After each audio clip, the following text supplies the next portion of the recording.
Sketch with SM art, exploring art, inspiring hearts. तो आज का क्वेश्चन है how to become artist. Artist कैसे बने? तो Pablo Picasso once said, every child is an artist, but the problem is how to remain artist once we grow up। तो दुनिया में हर इंसान को किसी ना किसी चीज़ में रुचि ज़रूर होती है, किसी ना किसी चीज़ के लिए वो पैशनेट ज़रूर होता है। किसी को साइंस में रुचि होती है, किसी को मैथ्स में, कोई हिस्ट्री के लिए पागल होता है, कोई साइकोलॉजी में इंटरेस्ट रखता है, कोई फिलोसफी में, कोई डांसिंग का मास्टर होता है, तो कोई म्यूजिक का दीवाना। यूं ही।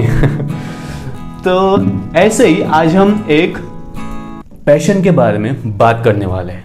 आपने अपनी लाइफ में कभी ना कभी कुछ ना कुछ ड्रॉ, कुछ ना कुछ क्रिएट जरूर किया होगा। जब छोटे बच्चे थे तब घर के दीवारों पे कुछ ना कुछ बनाया होगा, जिसके बाद में आपकी बड़ी पिटाई हुई होगी।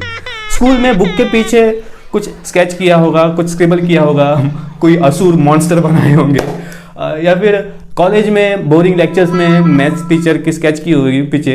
ऐसे ही किसी ना किसी असाइनमेंट्स के लिए डिजाइन बनाए होंगे, पोस्टर कंपटीशन में पोस्टर बनाए होंगे, या फिर ग्रीटिंग कार्ड्स बनाए होंगे उसके लिए, मतलब लव लेटर। तो ऐसे ही आपने कुछ ना कुछ ड्रॉ, कुछ ना कुछ पेंट, कुछ ना कुछ क्रिएट जरूर किया होगा। थोड़े लोगों में ये जो क्रिएटिविटी होती है वो भरी हुई होती है। वो अपनी क्रिएटिविटी पूरे दिल से दुनिया के सामने लाते हैं। वो कुछ ना कुछ बनाते रहते हैं, कुछ ना कुछ क्रिएट करते रहते हैं, जिनको हम बोलते हैं आर्टिस्ट। आर्टिस्ट आर्टिस्ट तो आज हम आर्टिस्ट कैसे बनते हैं इसके बारे में हम बात करने वाले। तो पहले मैं बता दूं कि मैं सिर्फ एक वे बताने वाला हूं। आर्टिस्ट कैसे बने, मतलब हम आर्टिस्ट बन नहीं सकते, आपको वो पहले अंदर होना चाहिए। तो मैं सिर्फ एक वे बताने वाला हूँ। जो इंटरेस्ट है, जो पैशन है, वो आपके अंदर पहले ही होना चाहिए। आप अंदर से पहले ही एक आर्टिस्ट होने चाहिए, जिसमें आर्ट के लिए पैशन हो, जो आर्ट में इंटरेस्ट रखता हो।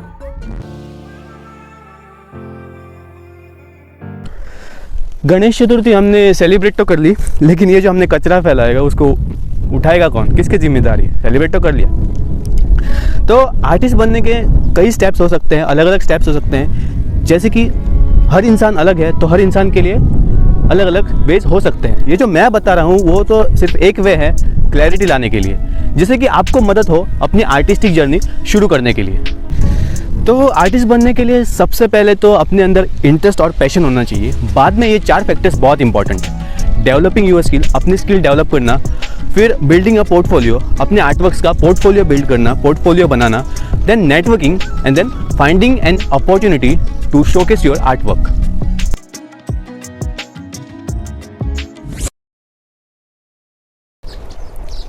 इन चारों चीजों का जब कॉम्बिनेशन होगा तब आपकी आर्टिस्टिक जर्नी शुरू होगी।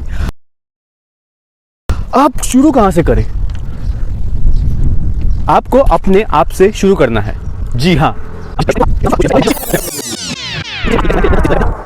तो अभी जो चीज़ आपको करनी है सबसे पहले वो है आपको अपना आर्ट फॉर्म चूज करना है।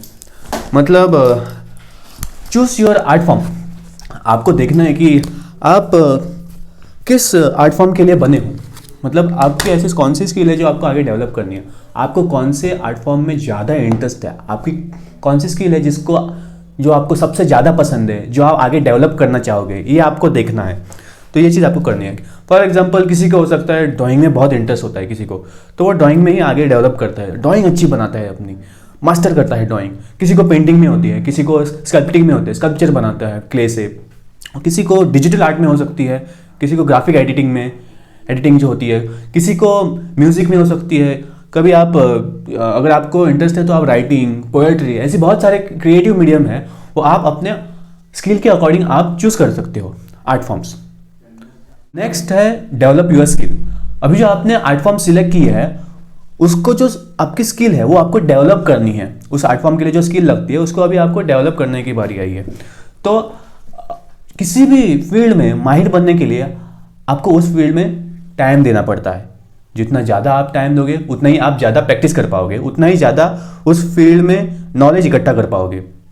आपको अपना पर्टिकुलर टाइम फिक्स करना पड़ेगा प्रैक्टिस करने के लिए, सीखने के लिए। ऐसे करके आप अपनी जो स्किल है वो डेवलप कर पाओगे। आपको रेगुलर रहना पड़ेगा, मतलब एक दिन में 1-2 घंटे से लेकर आपको 10-12 घंटे उस फील्ड में, उस स्किल के लिए आपको काम करने के लिए रेडी रहना पड़ेगा। हफ्ते में 4-5 दिन तो उस काम के लिए देने ही पड़ेगा। ऐसे आप जब प्रैक्टिस करोगे, सीखोगे, तब आप अपनी स्किल है वो इंप्रूव कर पाओगे। नेक्स्ट पॉइंट है स्टडी टेक्निक्स। अभी जो आपने आर्ट फॉर्म सिलेक्ट किया है उसके बारे में क्या सीखे, कहाँ से सीखे और कैसे सीखे।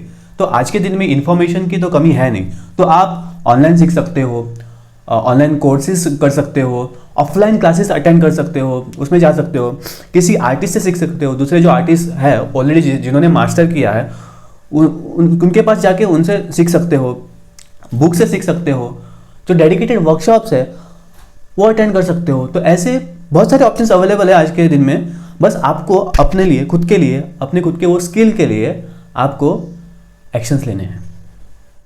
नेक्स्ट पॉइंट है एक्सपेरिमेंट। अभी आपको अपने फील्ड में एक्सप्लोर करना है, आपको new technique, new style try करते रहना है, सीखते रहना है, आपको एक्सपेरिमेंट करते रहना है। तभी जाके आपको अपनी जो यूनिकनेस है वो पता लगेगी और आपको अपनी स्टाइल पता लगेगी कि आप किस तरीके से अपनी आर्ट जो है उसको बेहतर कर सकते हो। Build your portfolio. Now you have to create, you have to collect best artwork. जो आपके बेस्ट आर्टवर्क है उसका आपको कलेक्शन बनाना पड़ेगा और अपने लिए एक पोर्टफोलियो बनाना पड़ेगा। आपको आपने जो न्यू टेक्निक्स, न्यू स्टाइल जो सीखी है वो उसमें दिखना चाहिए। आपको एक ऐसा पोर्टफोलियो बनाना पड़ेगा जो आपकी स्किल बताता हो, जो आपकी स्टाइल बताता हो। तो पोर्टफोलियो बनाते वक्त आपको जो पॉइंट्स याद रखने हैं वो है वैरायटी। आपके जो आर्टवर्क्स है उसमें वैरायटी दिखनी चाहिए। आपको ऐसा पोर्टफोलियो बनाना है जो आपके वर्सेटिलिटी और आपकी जो रेंज है वो डेमोन्स्ट्रेट करे। मतलब जब आपके आर्टवर्क्स कोई भी देखेंगे तो उसमें वो पता लगना चाहिए कि आप एक वर्सेटाइल आर्टिस्ट हो और उसमें आपकी रेंज पता लगना चाहिए कि आप किस रेंज के आर्टिस्ट हो। नेक्स्ट पॉइंट जो आपको याद रखने वो है क्वालिटी। Quality over quantity. आपके नंबर ऑफ आर्टवर्क्स कम होंगे तो चलेगा, लेकिन आपका काम अच्छा होना चाहिए, आपके काम में दम होना चाहिए। आपके ज़्यादा आर्टवर्क्स नहीं होंगे तब भी चलेगा, लेकिन जो आपके आर्टवर्क्स दिख रहे हैं आपके पोर्टफोलियो में वो ज़बरदस्त होने चाहिए। तो ये सब पॉइंट ध्यान में रख के आपको अपना एक पोर्टफोलियो बनाना है। तो ये था बिल्ड योर पोर्टफोलियो, कि पोर्टफोलियो कैसे बनाना है। अभी नेक्स्ट पॉइंट है सीक फीडबैक। आपको अपने आर्टवर्क्स के लिए फीडबैक्स लेने हैं। आपने जो आर्टवर्क्स बनाए हैं वो तो दुनिया के सामने आपको किसी ना किसी तरीके से लाने ही हैं। तो आप क्या कर सकते हो, अपने जो फ्रेंड्स हैं, रिलेटिव्स हैं, उनके साथ वो अपने आर्टवर्क्स शेयर कर सकते हो, उनको दिखा सकते हो और उनसे फीडबैक्स ले सकते हो। नहीं तो आप सोशल मीडिया पे आप होंगे, इंस्टाग्राम वहाँ पे पोस्ट कर सकते हो, फेसबुक पे पोस्ट कर सकते हो, यूट्यूब के लिए वीडियो बना सकते हो अपने आर्टवर्क्स का। तो वहाँ पे क्या होगा, आपको एक ऑडियंस मिलेगी, एक ग्रुप ऑफ ऑडियंस मिलेगा जिसको आपको कनेक्ट करना है और वहाँ से आपको शायद थोड़े थोड़े फीडबैक्स मिले। अगर आपको कंस्ट्रक्टिव फीडबैक चाहिए, आर्टिस्टिक फीडबैक चाहिए, तो आप किसी भी आर्ट कम्युनिटी को, ऑनलाइन आर्ट कम्युनिटी को ज्वाइन कर सकते हो। नहीं तो आप अपने जो ग्रुप ऑफ आर्टिस्ट है, मतलब आपके फ्रेंड्स होंगे जो आर्टिस्ट है, उनके साथ शेयर कर सकते हो, अपने मेंटर को दिखा सकते हो, वहाँ से आप थोड़े टिप्स ले सकते हो। तो ऐसे करके आपको फीडबैक्स लेने हैं और आपको देखना है, उन फीडबैक्स को देखना है और जो जेन्युइन फीडबैक्स है उसको समझकर उसके अनुसार आपको अपनी स्किल इंप्रूव करनी है और रिफाइन करने हैं अपने स्किल को। तो ये आपको जो चीज़ें अभी मैंने ऑर्डर में बताई वो सब करती रहनी है। ये मतलब सीखना है, एक्सप्लोर करते रहना है, ट्राई करना है, प्रैक्टिस तो करनी है और ऐसे फीडबैक्स लेने हैं, शेयर करना है ताकि आपको सीखने को मिले। तो ये आपको कब तक करना है, जब तक आपको एक आर्टिस्ट रहना है तब तक। ये जो मैंने अभी पॉइंट जो बताया है एक वे है क्लैरिटी लाने के लिए, फिर से मैं बता रहा हूँ। अलग अलग इंसान के लिए अलग अलग रास्ते हैं। तो आप देखो कि आपको ये सूट होता है तो आप ये फॉलो कर सकते हो, ज़रूर फॉलो करना। और अगर आपको ये वीडियो वैल्यूएबल लगता है तो आप कमेंट में बताना, और कुछ चीज़ें आपको जो सीखनी है वो आप कमेंट कर सकते हो। जो आप कमेंट करोगे उसके हिसाब से हम वीडियो बनाने की ज़रूर सोचेंगे और करेंगे। और ये वीडियो आप लाइक कर सकते हो, शेयर भी कर सकते हो अगर आपको लगता है कि किसी को ये इम्पोर्टेंट होगा।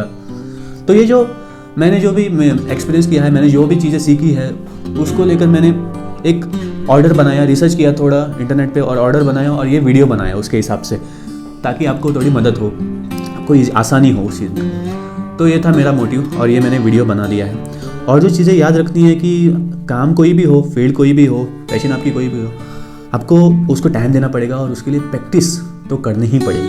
प्रैक्टिस इंपॉर्टेंट है। क्या होता है कभी कभी ब्रेक हो जाता है आप दूसरे काम में बिजी हो जाते हो तो कभी भी ब्रेक पड़ता है अपने आर्ट के लिए, जो आपने टाइम निकाला उसमें ब्रेक आता है, कभी कभी ऑब्स्टेकल आता है, तो आपको क्या करना है, फिर से स्टार्ट करना है। जब भी आगे और टाइम है फिर से स्टार्ट करना है। तो ऐसे आपको उसके लिए टाइम देना ही पड़ेगा। अभी मुझे देखो, मैंने बहुत दिन से स्केचिंग नहीं की थी, तो ये मैंने स्केचिंग फिर से स्टार्ट कर दी है, 1-2 स्केचेस कर दिए, और ये भी थोड़ा एक स्केच में बनाया है मैंने, और थोड़े थोड़े अभी मैं लाइव भी बनाने वाला हूँ स्केचेस।